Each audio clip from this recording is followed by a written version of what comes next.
Welcome to Our Story, the podcast.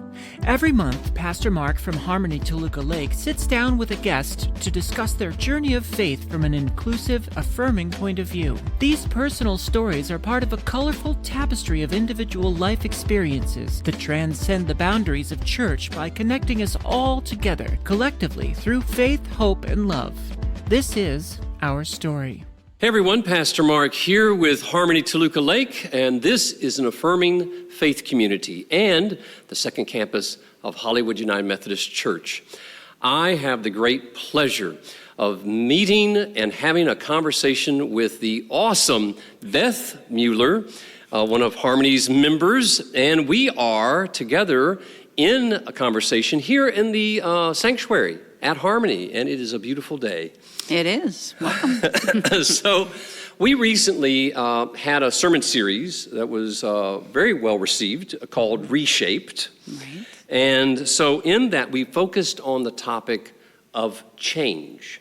And so I just want to tie into that on a lighthearted question for you, is that if you could change, let's say, the color of the sky, and you were changing the color of the sky, what color would you choose for that change, and how do you think people would react to that decision?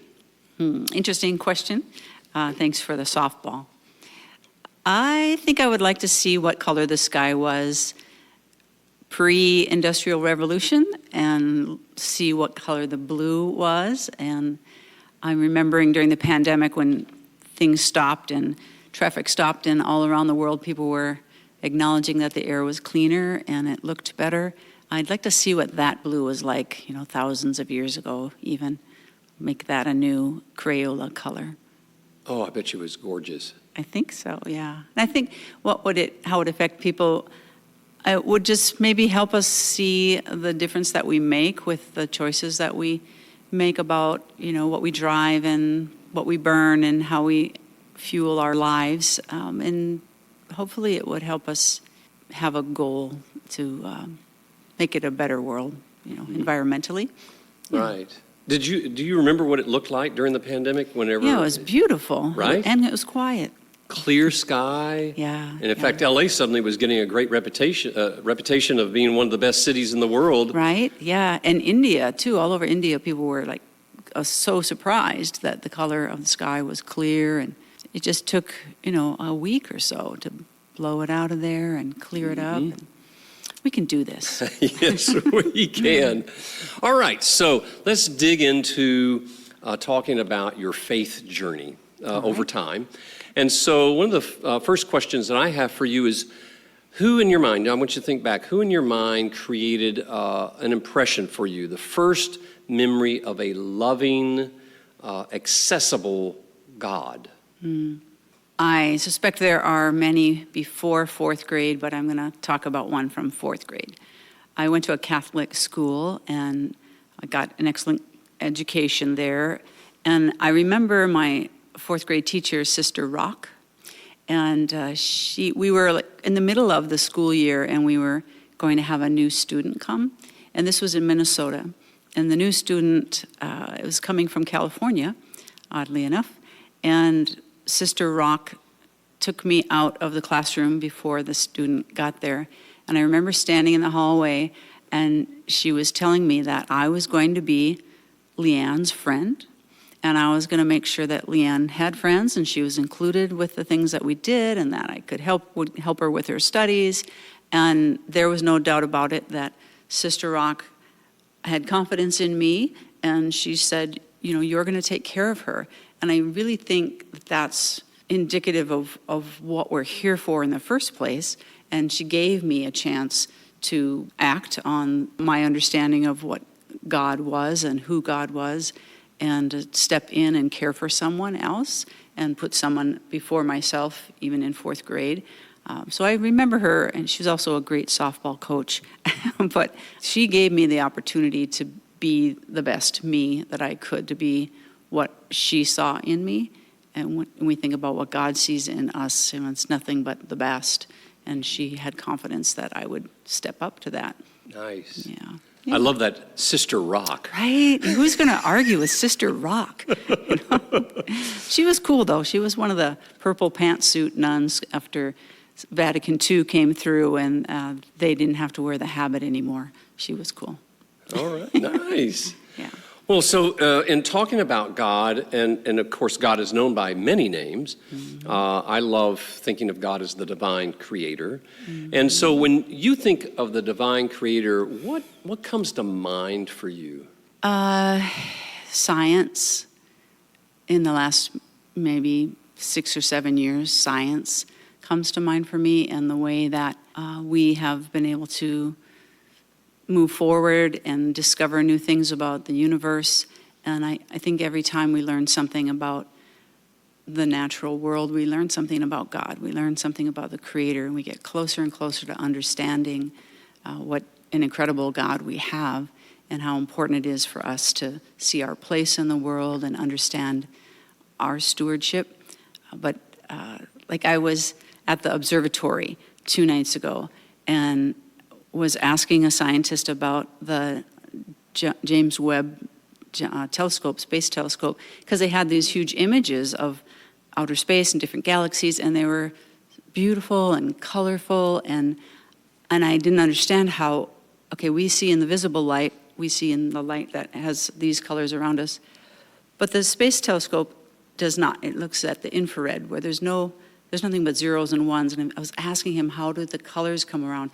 And he went through this great explanation, which I'll spare you, but it just was like, oh man, God is so amazing, and the universe that God has created is so, it's telltale, it's its own scripture. It just opens, for me, it just opens up my heart and my mind to see the grandness of God, and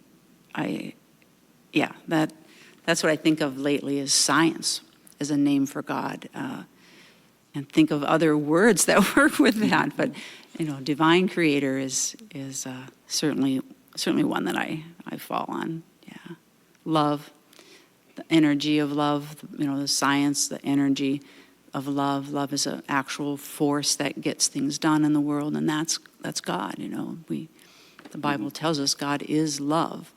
So, love with colors, love with, water, love with all the things that the world is made of. Like, you love the ocean, and you go there, and I think I could speak for you when you say you get closer to God, when you see the grandness of the tides and the waves and the moon on the water and all of that.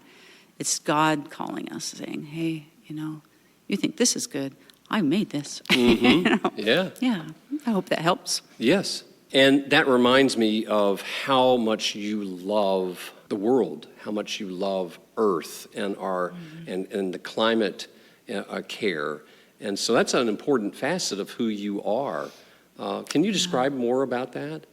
Well, I have to credit Harmony for a leap that I took in my understanding of our care for the earth. Remember when we did the course on the environment with Michael Dowd, and we dug into some really, really hard things, and there was a lot of, for me, like, wow, we are really messing up, And we talked about fashion, fast fashion, and the cost to the oceans and the fibers that are in the ocean. Michael Dowd has good language for all of that, and, I credit that course with a much more clear distinction for me, where I'm like, what am I going to buy? Do I need this piece of plastic? How many pieces of plastic do I have? Can someone else use these pieces of plastic? And I moved about 1.5 years ago, and once again, I went through every single thing that I own and decided, do I need this? Could someone else use it? Is it recyclable? And I just feel much more conscious about my effect and my footprint on the earth, because it's the only one we have, and we have a lot of work to do. And I don't buy it when people say, well, what if I do or I don't recycle this can? Is the world, well, no, but yes, it all adds up, and we all have our responsibility, and it teaches the next generation. They look at what we do, we model behavior that we hope that they will also improve on. And I love this church that we can dig into those kind of things. We've done a lot of different things here that, like on racism and sexism and trans issues, and we've had these great opportunities to be honest with ourselves and change, reform ourselves and reshape how we live. So You've taken opportunities to live into and always think through it and implement. It was sort of like I remember you telling me, hey, Mark, I'm going to take 1 year and I'm not going to buy any new clothes. Yep. Right? And so you held that year, yes. Right? And you held to it. I remember when you had talked to me about, hey, there's a great detergent, laundry detergent, right? And it's eco-friendly. And so instead of using, I won't name the brand, right, but a laundry sheets. detergent, use these sheets and it helps the environment. And so I love that about you. And I believe it's an important facet. And I'm just so glad that study here at Harmony made an impact and a difference for you, which sure did. Yeah, yes. Pleases me to know that and thrills me. So I want to go into, let's talk about change, because there's been a lot of change in your life. True. And so the first thing that I'd like to ask in regards to change is, can you share about a time in which you resisted change, but later you go, I can see God was in the mix of that thing happening, or about your growth and your transformation. So what might that be for you? Well, I started, by saying that I went to a Catholic school, and I went till 8th grade and then a public school for high school. And I didn't get exposed to the Bible. We didn't read the Bible in our school. We learned a lot of things about prayers and saints, and went to Mass. And it felt pretty empty to me by the time I was in high school, and I stopped going, maybe when I was a senior.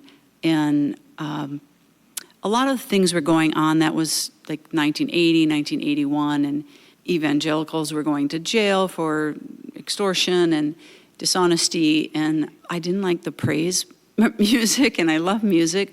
I found it repetitive and simple, that the theology wasn't very deep. And so I stopped going, and I didn't really have an interest in continuing in church. I always had an interest in God, and I knew that, God was always there. So for pretty much my whole 20s, I avoided much contact with church. Had conversations with God that went something like, I'm having too much fun, God. If I live through my 20s, I will consider what you are asking me to, because I did always know that there was something much better for me than what I was doing. I didn't see it. There was no Harmony Church for me when I was looking out there. So I lived pretty fast and furious in my 20s and did survive. And when I was 33, I had an experience. By then, I was attending a United Methodist church, actually, and I had been married, and I had a child, and I went to Good Friday service at this church, and it was a very small church with, mostly elderly people, and it was packed because they did a joint worship service with some other churches in the neighborhood. And I remember hearing during the sermon was about, Christ on the cross, and had a lot more guilt in it than I remember ever hearing in the United Methodist Church. Maybe it was a guest preacher, I don't know. But I heard in my head an invitation to partnership. The word partnership appeared in my head, and I was immediately paying attention, like someone felt like they just said it right into my ear and really got my attention. Years and years later, I see that that's how the Holy Spirit works, speaks our language, knows what will touch our hearts, knows what's important to us. That's, God through the Spirit saying, here, Beth, this is what you need to hear. I know it is. And it was. And I thought, a partnership where I have some kind of role. I know I'm, a much smaller role than God will play, but I never thought of a relationship with God in those terms, where there was an actual relationship where I had responsibility for things. Mm-hmm. So that got me. It was over from that point. I was like, I am totally in. whatever it means, God. And I went through the list, and I said, well, God, you're going to have to find me some new friends. I don't know, I don't want to lose all my friends. I need new music. I need new theology. Can I wear my jeans? What's this change going to be like? So I resisted God for a decade, and then God got my attention.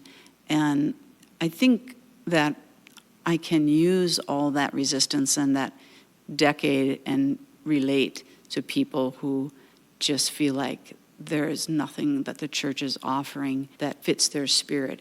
I believe that there is, and we just have to find new language. And there's lots of it out there, and there are other churches that have caught on and are giving a message of love. But that resistance, I can use it now, and I see it just changed my whole world after that. So things got better. Things were still difficult sometimes, but I had a partner, very reliable, equipped partner, creator of the universe. Yeah, he's on my side. She's on my side.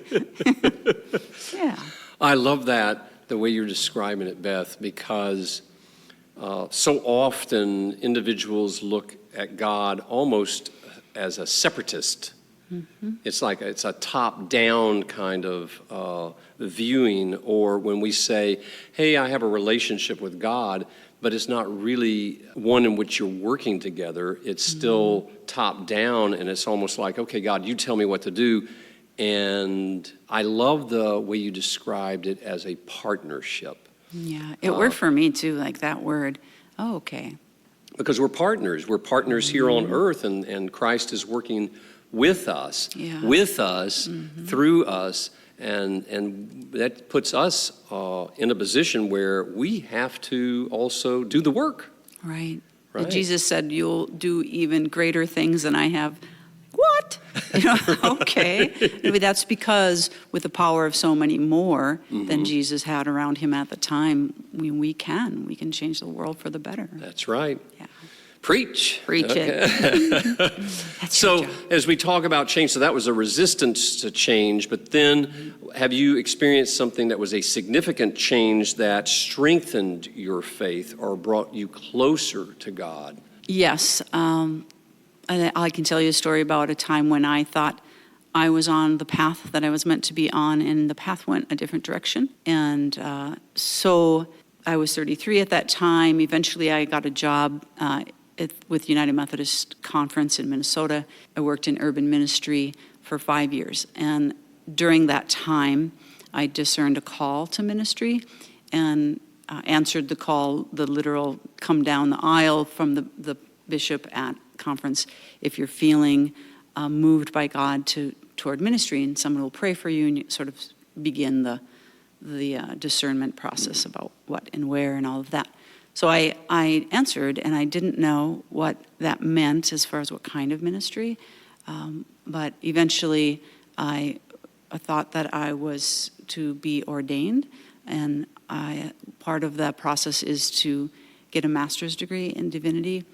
And so I enrolled at Claremont School of Theology, even though I lived in Minnesota, and I moved out here with my daughter. At the time she was 14, and she started high school, I started grad school together, and I went through the whole process, the academic side, getting the degree.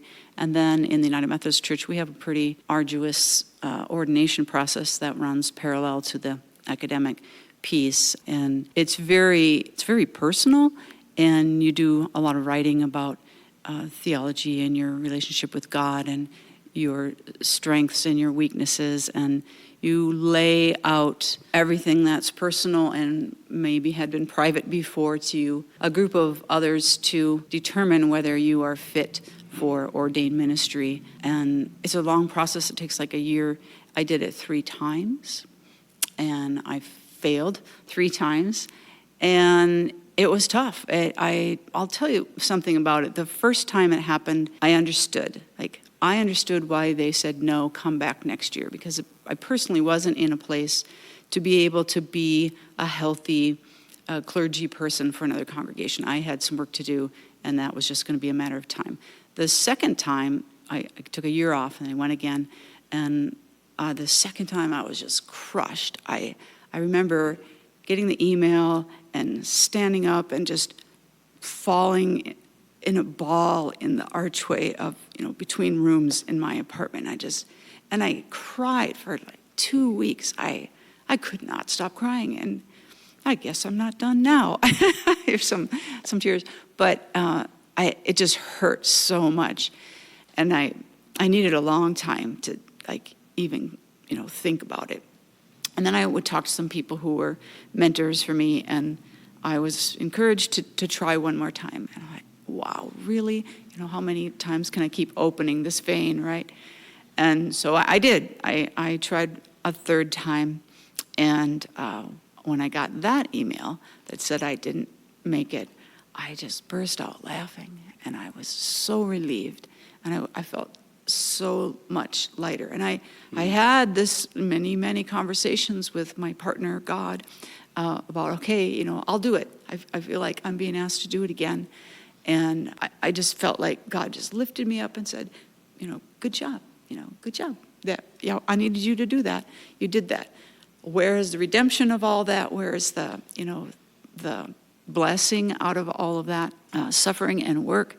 Is I'm so much closer to God. I would never give up a minute of my seminary education, my colleagues, classmates, the fine people who taught and mentored all of us. I wouldn't give up a minute of that. And it really made me go deep and really think about, why do I believe? What is God omniscient? Is God omnipresent? Is God all-loving? Really, all of these questions you have to seriously grapple with, and I did. And I did 3 times. And I feel very, very confident about the God who created this universe, and the fact that God only has love for us, and that every time we care about someone else, we are being God, and that kind of energy can solve all of our problems. It really can. And so, I resisted and then found God as a partner, and then I did something very difficult, and I got changed, deeply changed. And well, it just drew you closer to God. It drew me so much closer to God. Yeah. And sometimes I think, well, how much closer can I get? And then I go to a meditation with Reverend Jefferson, or I read Teilhard de Chardin, or I read some of these authors and mystics, and I talk to a scientist at the Griffith Observatory, and I have communion with my lovely family here, and I just wow, yeah, I can get a lot closer to God. I'll just open your eyes, just listen, just be available. Yeah. As you share that story, I got an image of you, because sometimes in our lives, when we break, there's fragments, and you fall to pieces, and all these broken pieces hit the floor, and you're not the same. Right. And the image that I get of you is, it's almost like a stained glass window, or a magnificent mosaic, because you're taking all the pieces, and now you're putting it in a different way, and then you can see that in such a much more wonderful and marvelous view of yourself. So I see you in that image. Thank you. You remind me of a sermon that you preached on. You used the process, the Japanese process, kintsugi? Yeah, I think it's kintsugi. Yeah, where the pieces of the pot, they're broken, and then they're repaired with gold, which makes them much stronger. And I thought about that when I was, just in my head while I was thinking about this question. And, I cannot say that I've had devastating physical, emotional trauma in my life. I got lucky. I just got lucky. So I hesitate to say something general or lame about, we can take all of the pain in our lives and put them together with gold, and then we're stronger. Because it's a lot of work, and people can hurt people deeply.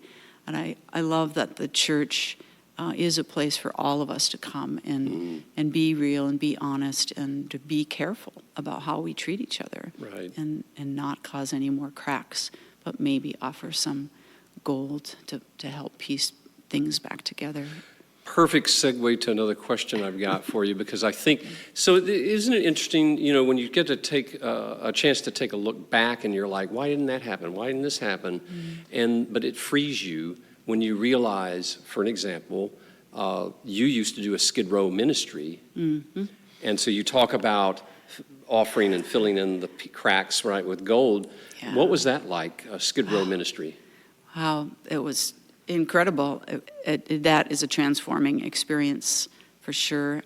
So I taught a Bible study once a week for 9 years. And after a couple of years, I had two partners. Betsy Anderson is a retired Episcopal priest, and Professor Susanna Funston is a New Testament and Greek scholar, right?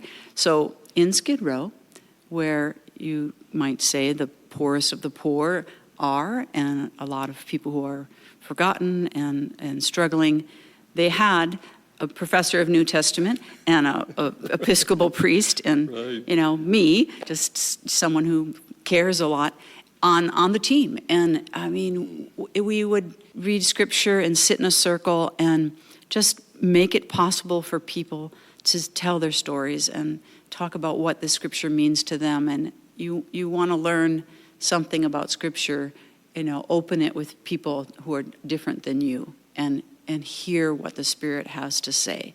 It was beautiful and it was terrible all in the same time. I have many, many stories of times when people would come in. We had a lot of regulars, and then almost every week we had somebody new. It's a very transient community, and it's a real neighborhood where people have lived for decades and have the things that neighborhoods have. But new people would come, and they might be reluctant, and they might, sit in the back, or like, what are these three white women gonna offer us? And many times at the end, when we would always get in a circle and pray for whoever had anything that needed prayer, and people would say, I had no idea this was happening here. I had no idea there was a safe place, because you could come in drunk, you could come in high as a kite, you could come in as you are. We've had people come in naked, and we find some clothing. And as long as you're not hurting anyone, including yourself, stay with us. If you fall asleep in the chair, good, you must have really needed some rest. Your stuff's not going to get jacked. You're going to get some coffee. People are going to care about you. It's a safe place to be, and there's very few places like that in Skid Row. So time after time, people would just marvel that God was there, that God was in the room. That's what we brought, and it's really sad for me not to be going. We stopped when the pandemic, didn't allow them to open the doors anymore. Yeah, I've done a lot of writing about it and just journaling after the classes, and just so many spirit moments and immense acts of kindness, people one to the other. People who appear to have nothing give their last something to somebody who really needs it without anything, not even knowing their name. People come in and, where can I sleep for tonight? Well, they knew all of these things about the missions and what time they open and when is the lunch and all of the, how can you get your ID? It's just a wealth of information there. And then to have this carved out holy place and holy time where we can just let in the light. We play music. We had music videos. It was great. It was really, I just learned so much about God and really about Jesus. Like, Jesus was out there with the people that others would scorn and shake their finger at Jesus. Why these people? What are you hanging out with these people? And some of the kindest, most smart, sweet, humble people I've ever met live in Skid Row. Have lived and died in Skid Row. Yeah. Yeah, and so as followers of Christ, there are right now well over 70,000 people who are homeless in Los Angeles County. So when we look at the marginalized, those who are in need of a home, those who have food insecurity, you and I could talk about this well over 30 minutes to an hour just on this topic alone. But what's one thing that we could do, each individual can do to help in this situation? Well, we could, find other organizations that are already doing work and volunteer, which we do sometimes. For instance, this next Sunday or on our fifth Sundays, we go and do something mission-wise, and I think we're about to help at a tiny village, right? But I guess because so many more people are becoming homeless because they're being evicted after, the pandemic and rent and all of that, I would maybe think with, of course, doing things to help people that are already, the nonprofits that are already out there, what about getting ahead of it? What about helping people not become homeless? And I think about queer youth who have been kicked out, and Yes. Who's more equipped than our congregation and congregations that are affirming to mentor, to sit with, to care for, to wrap ourselves around kids who don't have a place to live. Like, could we start a house? Could we volunteer at a place that already is doing that? The LGBT center would be a great source for us to find out how can we come alongside youth so that they know that there are people who've got their back, that there are allies and there are mentors and there's hope out there, for a much better life. Because, unfortunately, parents are still, they're broken. I mean, they're throwing their children out onto the street. And, in Skid Row, there are communities of gay youth, and there's youth who are deaf, and there's all these little tiny communities of people who are trying to cling to each other, to put people around each other, to be safe first of all. But I think that'd be a great opportunity for us. We could get our heads and our hearts wrapped around some kids, who we have so many people here who've been hurt by the church, hurt by their families for the very same reasons that these folks have been kicked out, and that can be so healing for others. That's one way that we can take our suffering, our experiences, and say, no one else, not this one. Let's help this one. Let's help these 5. Let's help these girls and these guys and these kids. I just would love us to do something like that, get ahead of it before they've just been kicked out, but they have a long life ahead of them. And if we can interject and intercept and reroute them, here's some hope. I think that's what we're meant to do. Right. Yeah. So when we talk about Harmony, we've gone through a lot of changes, right? Pandemic, woo, hello. Yeah. But we've implemented Harmony Kids, we've got Harmony Teens, we've got Harmony Tots. What excites you about some of the stuff that's been happening recently? Well, it's weird to say that I loved this one part of the pandemic. Can a person say that? But when we had Zoom, we had, church by Zoom before we went online. Those were great. Those were like real conversations in our breakout groups and such. But we also did a Zoom new parents group, right? And we had, 8, 9, 10, 11, 12 kids born in the time of the pandemic. Right. And I really appreciate how we were there then when we couldn't be there in person. We found many ways to care for one another and to, step in and be family for each other, even when we were separated physically. And then the way I know it wasn't seamless, but it seems seamless that we moved into being online and addressing the community outside of the building, and people all over the world can check out Harmony. I'm really proud of the way we have kind of taken our own lead and kept ourselves available to our church. I mean, many churches closed down, like they couldn't do this. They didn't have the audio, the visual, all of the equipment, and the heart and the skill. We have so many talented people here that we pulled it off really well. And now, those little kids who were born during that time, they're in our nursery. We have sort of a one-room schoolhouse sort of, I think, family vibe in our kids program, because we will have littles and mediums and teenagers together often. And it's very sweet, but it's also, I think, really well done. And I would be happy to have my children come and be taught and cared for by the staff that we have. I think we have rigorous and all the legal pieces plus even more, trainings that we've done with everyone who has anything to do with our children. Yeah, I think Harmony has stepped up and I think it always has been a place of at least attempted excellence. We pick ourselves up and we keep going. And it's interesting that it seems like every Sunday there's somebody brand new, like who just walked by or a friend of someone. And I think that's really cool. This neighborhood is a lovely place to be. It's full of people who I think this message of love that we have resonates with them. I'm not sure why they're not all coming in here, but maybe it's because there's a building. I don't know. Well, the thing that we are learning is that on typical attendance, it's one per month. But I think part of that also has to do with chance, risk, coming into a new environment, but also it's just a step-by-step process, and we're not going to force anybody, right? Not us. We open up our arms and we welcome everybody. And I really appreciate you, Beth, for there's so much that you do in the participation, but just your support, and you help support and participate with the Harmony kids, just like I do. Love right? it. Yes, you do. Right.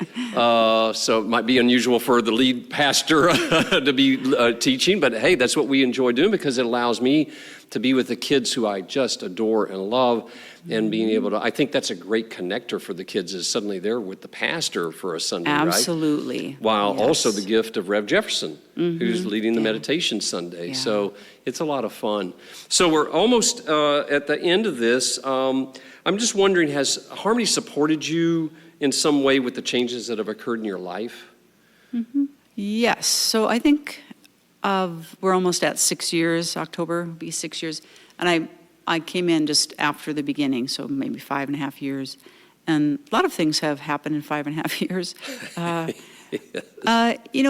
I think the very best thing is the friendships here. There are so many people that I trust, that I could share with, seem willing to share with me. Like, there's such an openness here that I really appreciate. And so because there has been that kind of support when I've struggled with things in the last 5 years, there's always been one or two persons. I'm an extrovert, but I would call myself a private extrovert. So my stuff's not all out there all the time, but I do need one or two persons that I trust when I'm struggling with something or have a question or I'm in pain. And I so appreciate that the church is where I can go. That's the way it should be.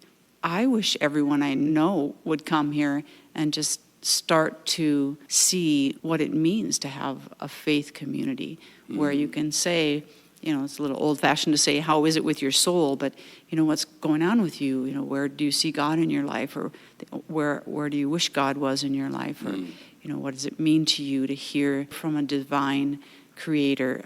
These are the things we can talk about here in general. This place has been, really healthy for me. I love being here. Nice.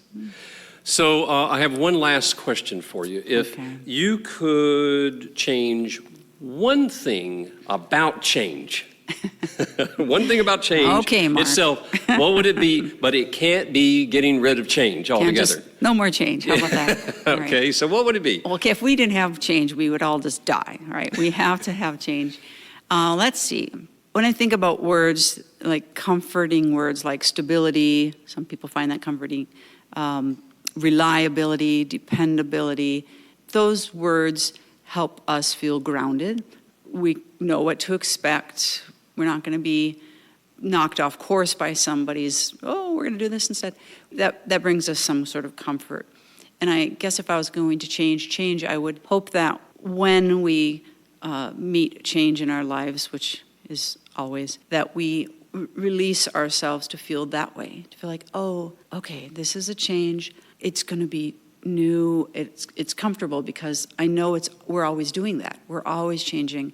This is how we grow. I have to grow. Okay, I'm about to grow. Once we stop growing, up physically, we don't see that anymore. But you look at little kids, and we don't want them to stay that way. It's easy to be like, you used to be in diapers and you couldn't reach the counter and you didn't know how to brush your teeth. it's easier for kids to see, like, now I'm in a better place because I'm actually growing. But when we come up against a change that we are not happy about, I would hope that we could surrender a little bit to that, know that and make sure that it's safe. Not all suggestions that you change are healthy for you, and we have to be discerning.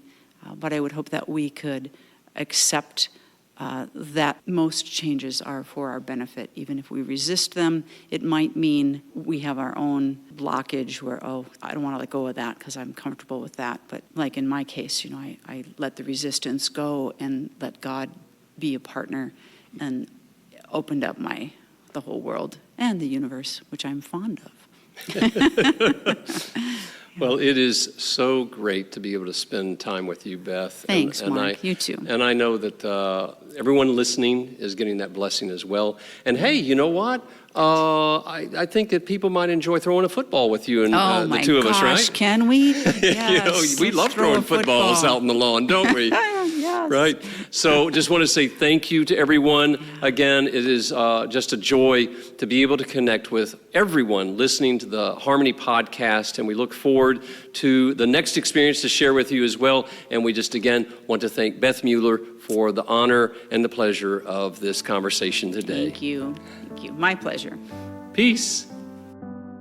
Thanks for listening to Our Story, the podcast, with your host, Pastor Mark Stevenson. This month's guest was Beth Mueller, and this episode was recorded and mixed by me, Donna Miller, with production support by Jase Lucas. Don't forget to like, rate, and subscribe to Our Story, the podcast, so you never miss a new episode.